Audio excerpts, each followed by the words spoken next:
कैसे हो बच्चों आप? आपका स्वागत है वर्षा केमिस्ट्री क्लास में। उम्मीद करती हूँ आप बहुत अच्छे से पढ़ाई कर रहे होंगे। आपकी कैसी चल रही है स्टडी बच्चों? हम 11th 12th और कॉम्पिटिटिव एग्ज़ाम की तैयारी कर रहे हैं। बच्चों को इस तरह से पढ़ाएंगे कि आपको पढ़कर मज़ा आ जाए। तो बच्चों, हमने पिछली क्लास में पढ़ा हाइड्रोकार्बन क्या होते हैं, हाइड्रोकार्बन कैसे बनते हैं, कितने प्रकार के होते हैं। वो हाइड्रोकार्बन के निर्माण थे, मतलब हाइड्रोकार्बन एल्कीन, एल्किल, एल्काइन के वो 3 टाइप्स थे। उसके निर्माण के 3 टाइप्स थे कि उन टाइप्स के द्वारा हम हाइड्रोकार्बन को बना सकते हैं। ठीक है, चलिए एक बार फिर से पीछे की क्लास थोड़ी सी रिमाइंडर करवा देती हूँ आपको। आज सेकंड क्लास है ना हमारी हाइड्रोकार्बन की। हाइड्रोकार्बन क्या होता है? मैंने फर्स्ट क्लास में पढ़ाया था ना, हाइड्रोकार्बन क्या होता है। हाइड्रोकार्बन जिसमें कार्बन और हाइड्रोजन, ये कार्बन हुआ और ये हाइड्रोजन हुआ। ठीक है, इन दोनों से मिलकर बना हुआ समूह है ही हाइड्रोकार्बन कहलाता है। समझ में आई बात? हाइड्रोकार्बन क्या कहलाता है कि हाइड्रोकार्बन कार्बन और हाइड्रोजन से मिलकर बना हुआ यौगिक या समूह ही हाइड्रोकार्बन कहलाता है। जैसे हाइड्रोकार्बन का एग्जांपल लिया था हमने CH4, इसमें कार्बन भी मौजूद है और इसमें हाइड्रोजन भी मौजूद है, तो ये क्या हो गया? हाइड्रोकार्बन। ठीक है, अब हमने पढ़ा था कि हाइड्रोकार्बन के 3 हाइड्रोकार्बन से हाइड्रोकार्बन किन किन के द्वारा बन सकता है। 3 निर्माण पढ़े थे उनके। एक तो पढ़ा था हमने एल्कील, एल्केन और एल्कील और एल्काइन, ये तीनों पढ़े थे ना। ठीक है, एल्कीन, एल्कीन और एल्काइन, ये 3 निर्माण, ये 3 टाइप्स होते हैं हाइड्रोकार्बन के निर्माण के। ये हाइड्रोकार्बन के निर्माण के 3 टाइप्स होते हैं, इनके द्वारा हम हाइड्रोकार्बन को बना सकते हैं। ठीक है, आज हम पढ़ेंगे कि हाइड्रोकार्बन कितने प्रकार के होते हैं और ये 3 टाइप से हम कैसे बनाएंगे। वैसे मैंने पिछली क्लास में तुम्हें बता भी दिया कि कैसे इनकी स्ट्रक्चर बनती है, कैसे नहीं निकाल। एक बार फिर रिमाइंडर करते हैं आज कि और इनको हाइड्रोकार्बन में इन तीनों को कैसे डिवाइड किया गया है, ये तीनों किस में आते हैं, हम आज वो डिस्कस करेंगे। ठीक है,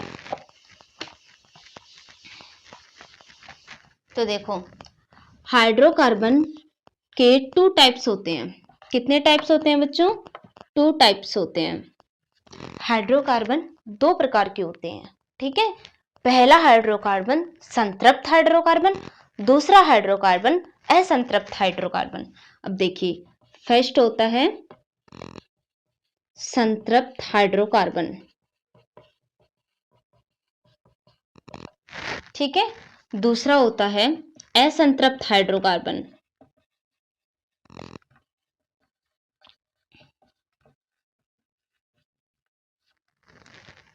ठीक है, हाइड्रोकार्बन कितने प्रकार के होते हैं? 2 प्रकार के होते हैं। पहला संतृप्त हाइड्रोकार्बन, दूसरा असंतृप्त हाइड्रोकार्बन। अब तुम्हारे माइंड में ये आ रहा होगा कि मैडम ने ये बात तो बता दी कि हाइड्रोकार्बन 2 टाइप्स के होते हैं, संतृप्त हाइड्रोकार्बन, असंतृप्त हाइड्रोकार्बन, लेकिन ये है क्या? संतृप्त हाइड्रोकार्बन किसको बोलते हैं, असंतृप्त हाइड्रोकार्बन किसको बोलते हैं? तो चलिए, संतृप्त हाइड्रोकार्बन वो होते हैं जिनमें हाइड्रोजन को और ज्यादा हाइड्रोजन को नहीं जोड़ा जा सकता, हाइड्रोजन को नहीं जोड़ा जा सकता और अधिक हाइड्रोजन को नहीं जोड़ा जाता। हम एक चीज बोलते हैं अपनी लैंग्वेज में कि संतृप्त हो गई। पहले जैसे रामायण महाभारत चलती थी, उनमें बोलते थे संतृप्त हो गया। संतृप्त का मतलब भाई पूरा पेट भर गया मेरा, संतृप्त हो गया है। संतृप्त मतलब मेरा आधा पेट खाली है, मेरा पूरा पेट नहीं भरा। तो संतृप्त का यही मतलब होता है कि उसकी पूरी वैलेंसी पूरी हो जाती है।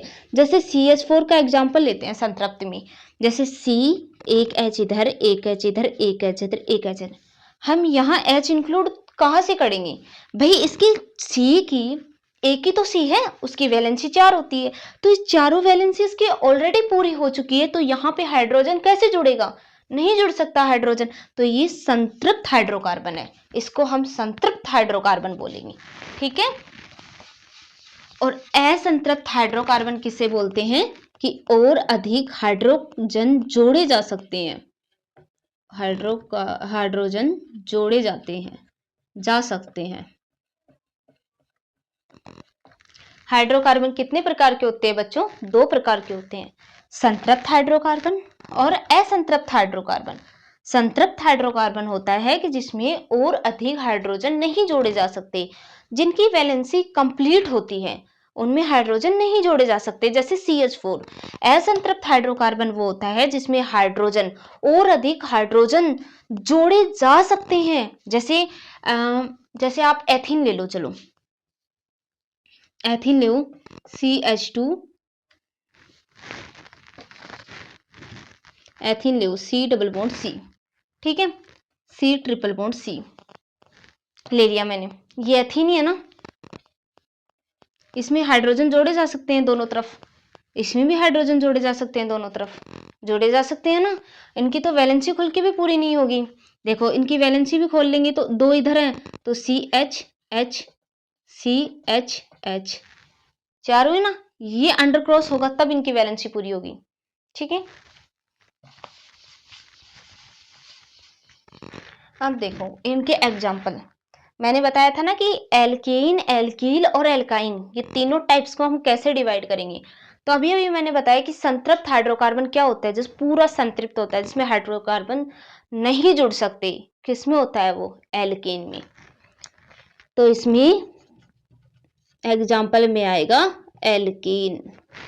और असंतृप्त हाइड्रोकार्बन होते हैं जो एल्केन होते हैं, एल्कीन एल्कीन होते हैं और एल्काइन होते हैं, ये 2।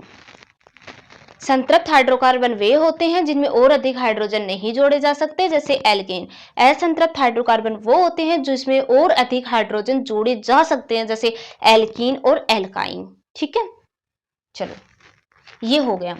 अब कल हमने यही पढ़ाती हूँ, कल हमने एक चीज पढ़ी थी कि एल्कीन किसे बोलते हैं, एल्कीन किसे बोलते हैं, एल्काइन किसे बोलते हैं, पढ़ा था हमने अच्छे से। एल्केन उसको बोलते हैं जिसमें सिंगल बॉन्ड होता है, जैसे मतलब क्या बोलते हैं उसको? प्राथमिक बॉन्ड, सिंगल बॉन्ड, ठीक है। एल्कीन में डबल बॉन्ड होता है, एल्काइन में ट्रिपल बॉन्ड होते हैं, यही होते हैं ना। एल्कीन में डबल बॉन्ड होता है, एल्काइन में ट्रिपल बॉन्ड होता है, एल्केन में सिंगल बॉन्ड होता है, ठीक है, ये होते हैं। अब चलो आगे।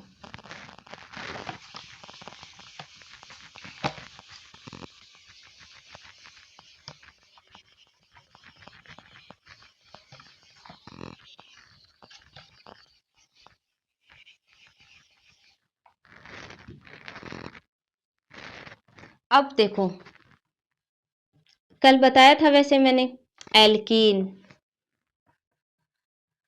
एल्कील और एल्काइन बताया था ना कल तीनों। वापस एक बार रिमाइंडर करवा रही हूँ, ध्यान रखना। Alkene single bond, alkene double bond, alkyne triple bond.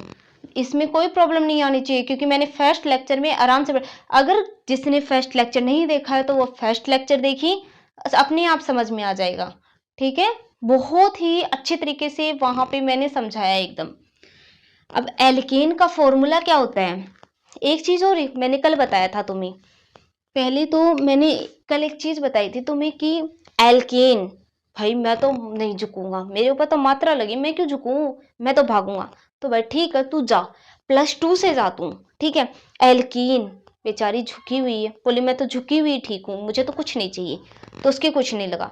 Alkyne, alkyne बोलता है क्यों भाई, एल्केन से बड़ा हूं मैं क्यों पीछे हटूं।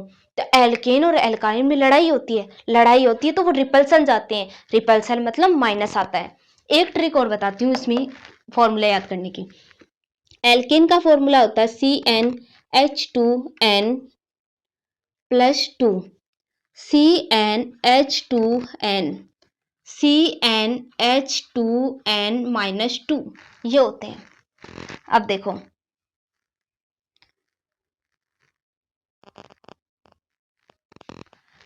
एक चीज देखना ध्यान से, नहीं याद हो वो वाले, नहीं याद हो तो ये याद रखना, सटा, हटा और घटा। देखो सटा, हटा और घटा, CnH2n सटा मतलब जुड़ा +2, CnH2n हटा मतलब सब कुछ हट गया, -2 +2 सब कुछ हट गया, CnH2n घटा मतलब -2 हो गया। समझ में आएगा? सटा, हटा, घटा ये 3 होते हैं। और वैसे भी याद रख सकते हो, जैसे मैंने कल बताया, मात्रा वाला एग्जाम्पल दिया था। ठीक है, तो चलो अब आगे चलते हैं अपन। ये हो गए फॉर्मूले याद करने की ट्रिक। अब मैंने बताया था कि एल्केन किसे बोलते हैं। मैं 2 ही एग्जाम्पल दूंगी तीनों के, और बाकी तुम्हें निकालने। कल मैंने बता दिया 1 नंबर पे मेथ आता, 2 पे एथ, 3 पे प्रोप, 4 पे ब्यूट, 5 पे पेंट, 6 पे हेक्स, 7 पे सेप्ट, 8 पे ऑक्ट, 9 पे नोन और 10 पे डेक। नंबर ऑफ कार्बन की भी बताई थी, मैथ में 1, एथ में 2 कार्बन। ठीक है, चलो अब चलते हैं। इसमें फर्स्ट एग्जांपल लेते हैं मेथेन। मेथेन की बनाई, मेथेन बनाते हैं, CH4 को बनाते हैं। चलो अपन कैसे बनाएंगे। अब भाई मेथेन, पहले तो इस वर्ड को आपस में तोड़ो, मेथ प्लस एन। दिमाग दौड़ जाना चाहिए भाई, मेथ है तो कार्बन नंबर 1 और एन लगा है तो सिंगल बॉन्ड। सिंगल बॉन्ड का मतलब सटा, मतलब +2 होगा, क्योंकि एल्केन बनेगी इसमें। अब देखो कार्बन नंबर ऑफ 1 और सिंगल बॉन्ड। ठीक है, अब देखो C number of carbon 1, H2 number of carbon 1 +2। ठीक है, C क्या 1, H2 2 1 जा 2 +2, C 2 2 +2 4, CH4 बन गया। कल मैंने समझाया था, अच्छे से समझाया हुआ है पहले चैप्टर में भी, अब भी समझा रही हूँ। ठीक है, CH4। अब देखो सिंगल बॉन्ड है, इसकी स्ट्रक्चर बनाते हैं। चलो, C सिंगल बॉन्ड है, सिंगल बॉन्ड है, H H H ये इसकी स्ट्रक्चर बन गई। ठीक है, इसमें सिंगल सिंगल बॉन्ड है ना, तो ये एल्केन बनेगा, मतलब ये मेथेन बन गया। आगे के तुम निकालना, तुम सभी आगे के निकालना। एल्केन में जो भी होते हैं जैसे butane, propane, ethane, pentane, hexane, heptane, octane, जो भी है, नोनेन, डेकेन, सब कुछ इसमें निकलेगा, इससे ही रिलेटेड निकलेगा। अब देखो एल्किल, एल्किल किसको बोलते हैं? एल्किल मतलब सब कुछ हट गया, कुछ नहीं है। चलो बढ़ते हैं, जैसे एथिल लेते हैं। चलो एग्जाम्पल में एथिल लेते हैं। ठीक है, एथीन लेते हैं, एथीन लेते हैं। ठीक है, एथीन का मतलब क्या बनेगा? वही पहले एथीन के वर्ड को तोड़ो आपस में, एथ, एथ प्लस इन। एथ का मतलब कार्बन नंबर ऑफ 2 और इन का मतलब सब कुछ हट गया, कुछ नहीं बचा भाई, मात्रा झुकी हुई है, मुझे तो कुछ नहीं चाहिए, तो सब कुछ हट गया, तो मतलब ये फॉर्मूला डबल बॉन्ड, एल्किल वाला डबल बॉन्ड वाला लगेगा ना। तो देखो C carbon number of 2, H2 number of carbon 2, C2 H2 2 जा 4, C2H4, ये बन गया एथीन का फॉर्मूला। अब इसकी स्ट्रक्चर बनानी है हमें, कैसे बनाएंगे? ध्यान रखना एथीन बन रहा है, ये एथीन का मतलब डबल बॉन्ड, मात्रा है ना, तो मतलब डबल बॉन्ड, इन लगा हुआ ना, ENE, इन का मतलब डबल बॉन्ड लगेगा। तो देखो C double bond C, 2 carbon है, दोनों कार्बन मैंने लिखे और बेसिकली इथीन बन रहा है, ENE आ रहा है, तो डबल बॉन्ड लगा दिया बीच में। ठीक है, डबल बॉन्ड लगेगा। अब देखो 4H है, 4H, इनकी वैलेंसी पूरी करते हैं। चलो, एक H इधर लगाया, एक H इधर, एक H इधर, एक H इधर, 4H पूरे कर दिए। अब देखो इसकी वैलेंसी पूरी है क्या? भाई पूरी है, एक कार्बन ये है 1 2, 2 का क्या है? डबल बॉन्ड है, भाई वैलेंसी पूरी हो रही है, 1 2 डबल बॉन्ड 4 हो रही है ना। अब इस स्ट्रक्चर को आप एकदम इजी ट्रिक में भी लिख सकते हो, इसको प्रोफेशन तरीके से भी लिख सकते हो, जैसे CH और कितनी 2 है 2, ठीक है, डबल बॉन्ड CH, कितने H है 2। तो ये बन गया एथीन की structure CH2 double bond CH2। समझ में आया बच्चों मैंने कैसे बनाया हूं? एथीन का फॉर्मूला, एथीन मतलब En, एथ मतलब कार्बन नंबर ऑफ 2 और इन का मतलब डबल बॉन्ड। फॉर्मूले में रखा मैंने कार्बन नंबर ऑफ 2, फॉर्मूला निकल के आया C2H4, C2C double bond C, क्योंकि इसमें डबल बॉन्ड लगेगा, En आ रहा है, H4 4H लगा दी। इसको प्रोफिशिएंट तरीके में लिखने के लिए CH2 डबल बॉन्ड CH2 लगा दिया। ठीक है, समझ में आया है कैसे क्या लिखा जा रहा है? एल्कील, एल्केन किसे बोला मैंने? एल्कील किसे बोला मैंने? Alkane single bond, alkene double bond. Alkane CnH2n+2, alkyl CnH2n। सटा और हटा और घटा तीन होते हैं। ठीक है बच्चों, समझ में आया? अब देखो एल्काइल, अब देखो इसमें लेते हैं ब्यूटाइन का फॉर्मूला। ब्यूटाइन, ब्यूटाइन, हाँ ब्यूटाइन,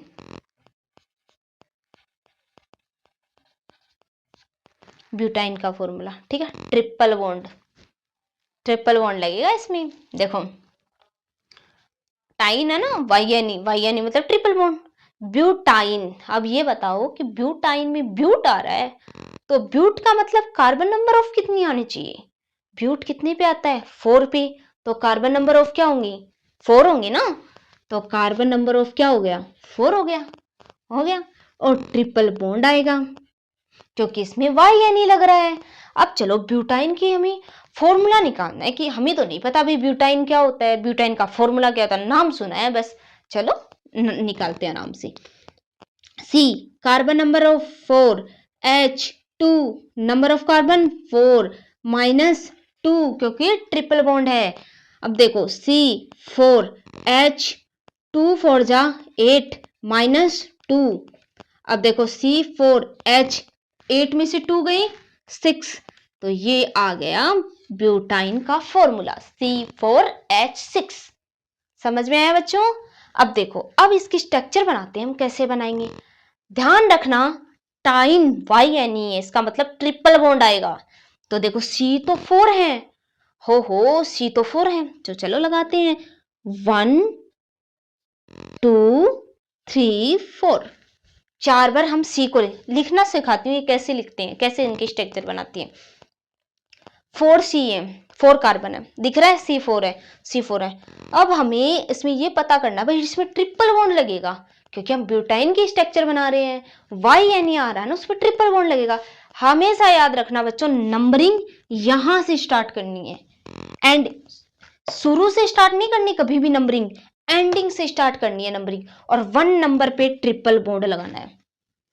यहां से स्टार्ट, एंडिंग से स्टार्ट की ना नंबरिंग, तो 1 नंबर पे ट्रिपल बॉन्ड लगा दिया। समझ में आ गया? हमारा इतना काम हो गया। ठीक है, अब हमारा काम बचा है कि H6 लगाने हैं, H6 पूरे करने हैं भाई। करेंगे, कैसे करेंगे? देखो अब एक H इधर लगेगा 1, एक H इधर लगेगा 2, एक H इधर लगेगा 3, 4 नहीं लगेगा क्योंकि 4 का तो ये आ रहा है, इसकी तो वैलेंसी कंप्लीट हो रही है, तो मतलब पूरे हो गए 3। अब चलो यहाँ पे चलते हैं, एक H इधर लगेगा, एक H इधर लगेगा, 2 ही H लगेंगे क्योंकि इधर की भी वैलेंसी पूरी हो रही है, इधर भी बॉन्ड लगा हुआ है, इधर भी बॉन्ड लगा हुआ है, तो इनकी भी वैलेंसी पूरी हो रही है। C के दोनों साइड H लग गया, कितने हाइड्रोजन हो गई? 1 2 3 4 5 हाइड्रोजन हो गई। ओहो 5 हाइड्रोजन हो गए। अब 1 हाइड्रोजन कहाँ लगाए हम? इसकी तो भाई वैलेंसी पूरी हो रही है, 3 बॉन्ड यहाँ है और एक बॉन्ड यहाँ है, इसकी तो वैलेंसी पूरी हो रही है, 4H इसके तो पूरे हो रहे हैं, इसके नहीं हो रहे हैं क्योंकि इसमें सिर्फ 3 बॉन्ड ही है, एक बॉन्ड की कमी है, तो एक बॉन्ड की जगह इसमें लगेगा H। समझ में आया? C को हमने 4 बार लिखा, C4 है। नंबरिंग हमेशा एंडिंग से स्टार्ट करनी है, फर्स्ट नंबर पे हमने ट्रिपल बॉन्ड लगाया। अब हमारा इतना काम हो गया, अब हमें 6H लगानी है, तो 6H एक इधर एक इधर एक इधर, क्योंकि इसके तो बॉन्ड की वैलेंसी पूरी हो रही है, तो इस C के तो चारों H पूरे हो गए, इस सी में 2 एच लगाई क्योंकि इसमें भी इधर बॉन्ड लग रहा है, इधर बॉन्ड लग रहा है, तो इसकी भी वैलेंसी पूरी हो रही है। अब इस कार्बन की तो पूरी वैलेंसी है क्योंकि इसमें तो 3 बॉन्ड इधर है, 1 बॉन्ड इधर है, 4 बॉन्ड हो गई, तो इसमें 4H की तो वैलेंसी पूरी हो गई। लेकिन इस कार्बन में तो 3 बॉन्ड ही है, 1 बॉन्ड की कमी है, तो 1 हाइड्रोजन इधर लगा दिया। अब मजे की बात देखो, 1 2 3 4 5 6 एच हमारे पूरे हो गए कंप्लीट। अब इसकी स्ट्रक्चर बनाते हैं प्रोफेशनल तरीके से, एक अच्छे तरीके से, ठीक है। चलो, अब सी है, मैंने इसमें बताया था आपको कि सी 2 एच है तो इसको H2 लिख दिया। अब इसमें सी कितनी एच है, इसमें 3 है ना, तो H3 लिख दिया, ठीक है। ये बॉन्ड ऐसा कैसा, ठीक है, इसमें ये सी है, ये उतरा। अब इसमें कितनी एच लगी हुई है, 2 एच लगी हुई है ना, तो CH2 लगा दिया। अब ये बॉन्ड ऐसा कैसा, ठीक है। अब ये ट्रिपल बॉन्ड ऐसा कैसा, बॉन्ड को नहीं छेड़ना, में बॉन्ड को एज इट इज लिखना है, में बस हमें तो एच को मिलाना है। जो एच को ओपन करके दिखाया था ना इस स्ट्रक्चर में, उस एच को एक जगह करना है। इसमें CH एक तरफ हो जाएगा। ये बन गई बच्चों ब्यूटाइन की स्ट्रक्चर, इसको बोलते हैं ब्यूटाइन। अब देखो 1 2 3 4, 4 कार्बन, इसका तुम आईपीसी नाम भी दे सकते हो। 4 कार्बन है मतलब C4 हो गए, 4 कार्बन का मतलब समझ जाओ ब्यूट, ब्यूट आएगा, नाम तो ब्यूट से स्टार्ट होगा। ट्रिपल बॉन्ड है फर्स्ट नंबर पे, तो क्या हुआ, हाँ ब्यूट है, ट्रिपल बॉन्ड है मतलब YN लगेगा। भाई ब्यूट है इसमें और इसमें ट्रिपल बॉन्ड आ रहा है तो मतलब YN लगेगा पक्का, ठीक है। 3 4 5 6, 6H, तो ये नाम मिलकर बन गया बच्चों ब्यूटाइन। तुम इसकी नंबरिंग भी कर सकते हो, इसका आईपीसी नाम भी दे सकते हो, ब्यूटाइन। अब तुम्हें ऐसे ही करना है सब कुछ, पेंटाइन, हेप्टाइन, सेप्टाइन, ऑक्टाइन, सभी को ऐसे ही बताना है। तो तुम्हें कोई पूछे कि एल्केन किसे बोलते हैं, एल्कील किसे बोलते हैं, एल्काइन किसे बोलते हैं, तो कंफ्यूज नहीं होगी ना कभी भी। तीनों का डिफरेंस भी बता दिया, तीनों के तरीके भी बता दिए, तीनों के एग्जाम्पल भी बता दिए, तीनों को कैसे यूज करते हैं वो भी बता दिए। बिल्कुल भी नहीं गलत होना चाहिए। अब क्वेश्चन कंपटीशन एग्जाम में भी आते हैं, क्वेश्चन पूछे जाते हैं कि एल्केन का सूत्र बताओ, एल्कील का फॉर्मूला बताओ, ब्यूटाइन की स्ट्रक्चर कौन सी है, इसमें ब्यूटाइन की स्ट्रक्चर कौन सी बनेगी, इसमें 11th के भी चैप्टर इंपॉर्टेंट है, ये 12th की दृष्टि से भी इंपॉर्टेंट है और BSc की दृष्टि से भी, ठीक है बच्चों। तो ध्यान से पढ़ना, इस लेक्चर को अच्छी तरीके से समझना, मैंने एकदम एकदम प्यार से समझाया है, एकदम अच्छे से नोट कर लो। चलो इसको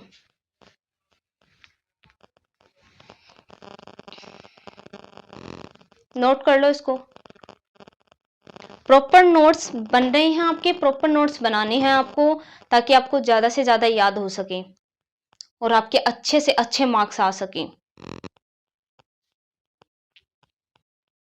नोट कर लिया?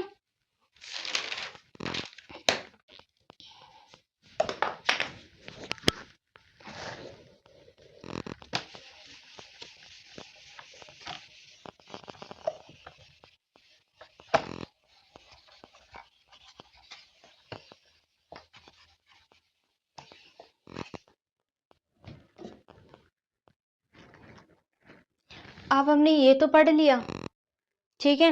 एल्केन क्या होता है, एल्किल क्या होता है, एल्काइन। अब पढ़ते हैं एल्केन का निर्माण, विरचन, मतलब उसको एल्केन को बनाते कैसे, बनाया कैसे जाता है, इसकी भी विधियां आएंगी।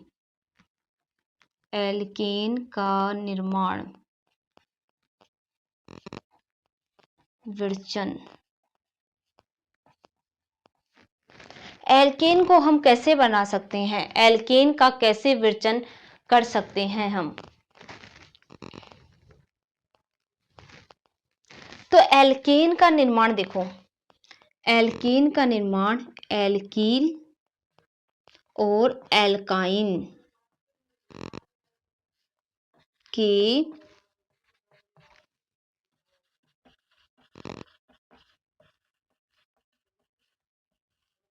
हाइड्रोजनीकरण द्वारा।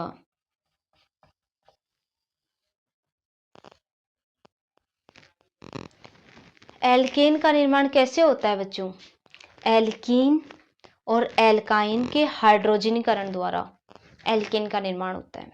ठीक है, अब ये हाइड्रोजनीकरण क्या होता है? क्या होता है हाइड्रोजनीकरण, किसी को पता है? हाइड्रोजन मतलब क्या होता है? H2 ना। तो हाइड्रोजन का मतलब होता है बच्चों, हाइड्रोजन का जुड़ना।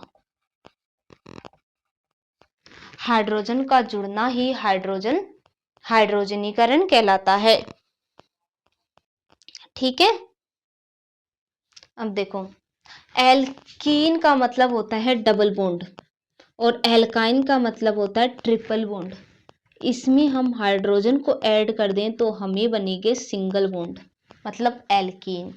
एल्कीन प्लस एल्काइन प्लस हाइड्रोजनीकरण कर दें उनका तो हमें एल्केन प्राप्त होगी। कैसे होगी, अब हमें ये देखना है कि हमें एल्केन कैसे प्राप्त होगी। अब हमें वो देखना है। अब देखो,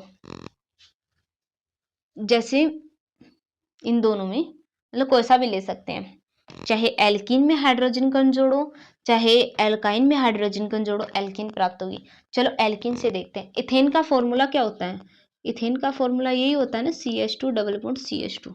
नहीं आता, फॉर्मूले से निकालो, निकल जाएगा। CH2 डबल बॉन्ड CH2 होता है, इथेन का फॉर्मूला होता है। ये देखो, ethane sorry sorry sorry ethane, ethene होता है, एथीन,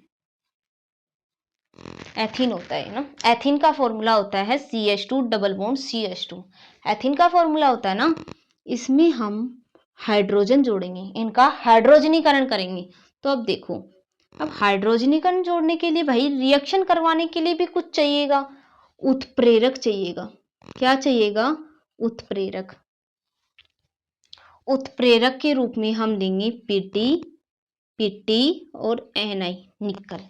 बताऊंगी उत्प्रेरक क्या होता है, इनका मतलब बताऊंगी। ठीक है, ethene, ethene CH2 double bond CH2, double bond वाली लेनी है, चाहे यहाँ ट्रिपल बॉन्ड वाली ले लो आप। ठीक है, मैंने एथीन उठा लिया डबल बॉन्ड वाला, इसमें हाइड्रोजनीकरण करवा दिया, इसका उत्प्रेरक रख दिया पीटी और निकल के रूप में। ठीक है, तो देखो इसका क्या बनेगा। ये हाइड्रोजन है ना, यहां से बॉन्ड ब्रेक होगा, बॉन्ड ब्रेक होगा तब क्या बनेगा? CH2 सिंगल बॉन्ड CH2, ये बनेगा।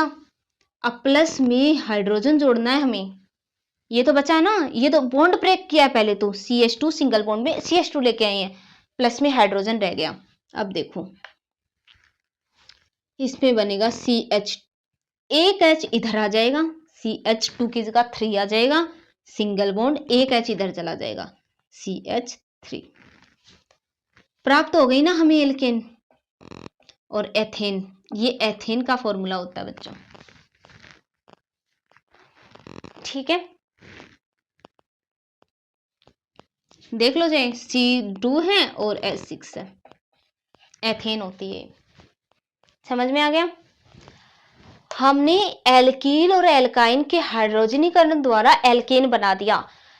एल्कीन चाहे डबल बॉन्ड का लो चाहे ट्रिपल बॉन्ड का लो, उसमें हम हाइड्रोजन को जोड़ेंगे, उत्प्रेरक के रूप में पीटी और निकल के रूप में जोड़ेंगे तो हमें एल्केन प्राप्त होगा। ये अब तुम पूछोगे भाई उत्प्रेरक क्या होता है मैम? तो देखो उत्प्रेरक क्या होता है बच्चों, उत्प्रेरक वो होता है बच्चों जो अभिक्रिया को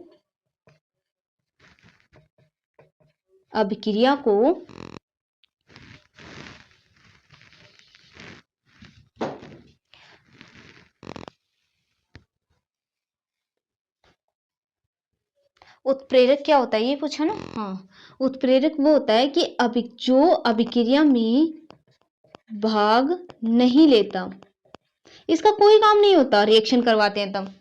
उत्प्रेरक मैंने डाला, पिट्टी निकल का कोई काम दिख रहा है क्या आपको? कोई काम नहीं है ना यहाँ पे।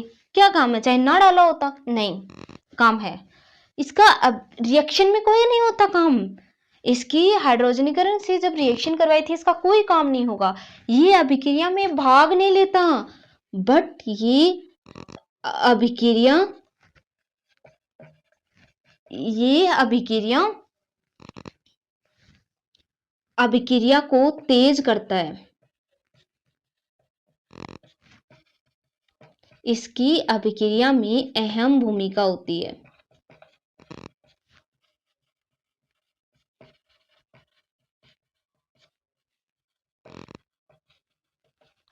अब तुम पूछोगे कैसे हुई मैम अभिक्रिया में इसकी अहम भूमिका। उत्प्रेरक कैटलिस्ट होता है बच्चों, कैटलिस्ट, ठीक है। कैसे होती है इसकी अहम भूमिका, चलो एक एग्जांपल से समझाती हूँ, ठीक है। कॉलेज और स्कूल में, चलो स्कूल का लेते हैं, स्कूल में एक बस आती है, स्कूल बस होती है, वो बच्चों को मतलब वो बच्चों को छोड़ने आती है स्कूल में। स्कूल बस थोड़ी पढ़ाई करेगी स्कूल में आकर, नहीं पढ़ाई करेगी ना।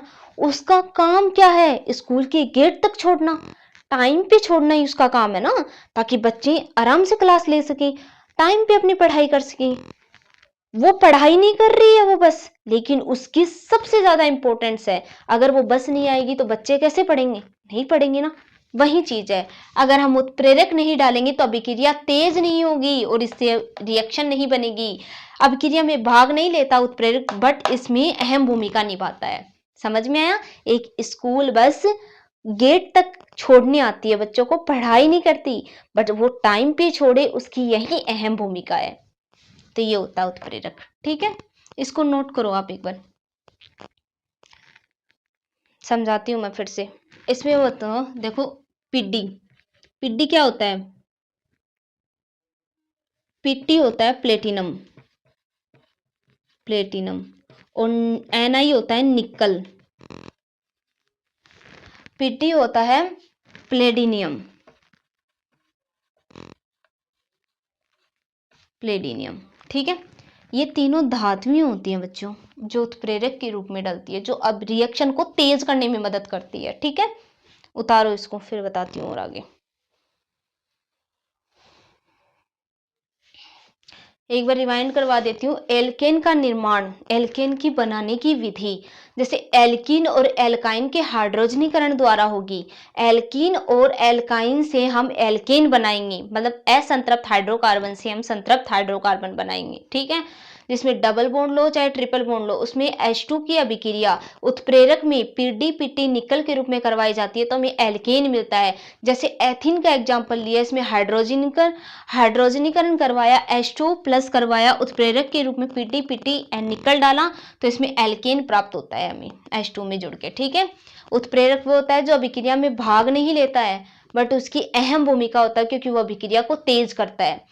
अब इस अभिक्रिया को एल्केन एल्काइन के हाइड्रोजनीकरण द्वारा, इस अभिक्रिया को दूसरे नाम से जाना जाता है योगात्मक अभिक्रिया। याद रखना ये बात। क्वेश्चन कॉम्पिटिटिव एग्जाम में भी पढ़ता है, 11th 12th में भी आता है कि योगात्मक अभिक्रिया किसे कहते हैं, तो योगात्मक अभिक्रिया इसे कहते हैं। तुम्हें इस चीज का एग्जाम्पल देना है। कॉम्पिटिटिव एग्जाम में पूछा जा सकता है कि भाई इसमें ये रिएक्शन दे दें और बोले कि भाई इसमें कौन सी अभिक्रिया है, तो इसमें योगात्मक अभिक्रिया है, ठीक है। योगात्मक अभिक्रिया कैसे हुई, देखो A plus B, A B बन रहा है, CH2 double bond CH2 H2, A और B, देखो A और B मिक्स होके क्या बना, AB, दोनों मिक्स हो गए नहीं, H2 जुड़ गया ना वापस में, तो ये AB बन गया, तो ये AB हुआ, ठीक है। ये होती है योगात्मक अभिक्रिया।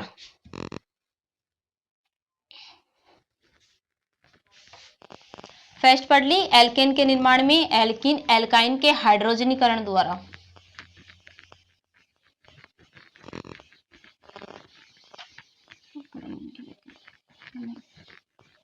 अब देखो इसमें सेकंड चलेगी वुड्स अभिक्रिया। क्या चलेगी बच्चों, Wurtz, Wurtz reaction.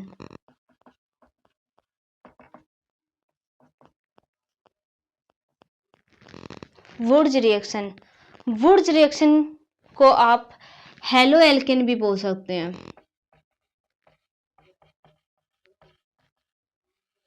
Halo alkane भी बोल सकते हैं। ये इंपॉर्टेंट अभिक्रिया याद रखना, वुड्स अभिक्रिया कॉम्पिटिटिव एग्जाम में भी आती है, 11th 12th बीएससी में पूछे जाती है कि वुड्स अभिक्रिया किसे बोलते हैं, एग्जाम्पल देके सिखाओ।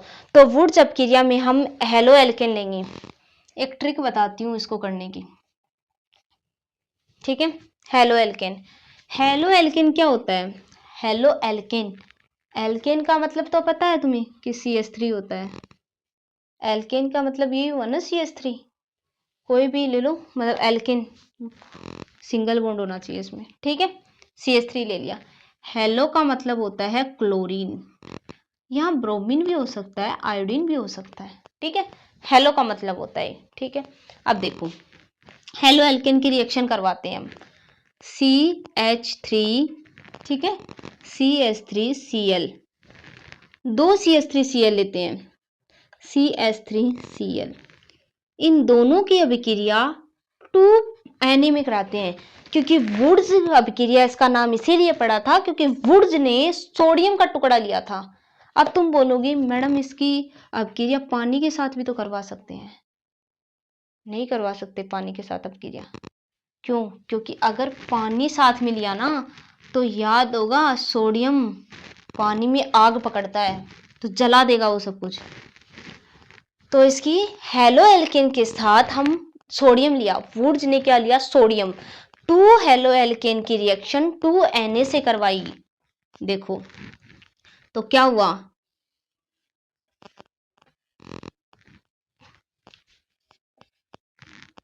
शुष्क ईथर में पानी नहीं डाल सकते, यहाँ पे कैटलिस्ट के रूप में पानी डालते हैं ना, पानी मत डालना कभी भी, क्योंकि यहाँ H2O आ गया तो H2O Na के पास में आग पकड़ लेगा, क्योंकि सोडियम का टुकड़ा पानी में आग पकड़ता है। तो इसके शुष्क ईथर की उपस्थिति में करवाएंगे, ठीक है। तो इसमें शुष्क ईथर उपस्थिति में करवाया तो क्या हुआ? हमें क्या बनाना है? एल्केन बनाना है ना। देखो CH3 प्लस में क्या निकल गया? 2NaCl। ये बन गई वुड्स अपक्रिया।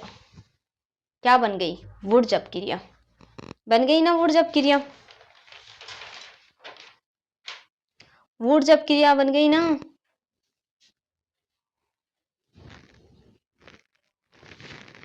बन गई। देखो दूसरा एग्जांपल बताती हूँ वुड्स अपक्रिया का, दूसरा, ठीक है। इसमें भी एल्केन ही लेना है, CH3CH2।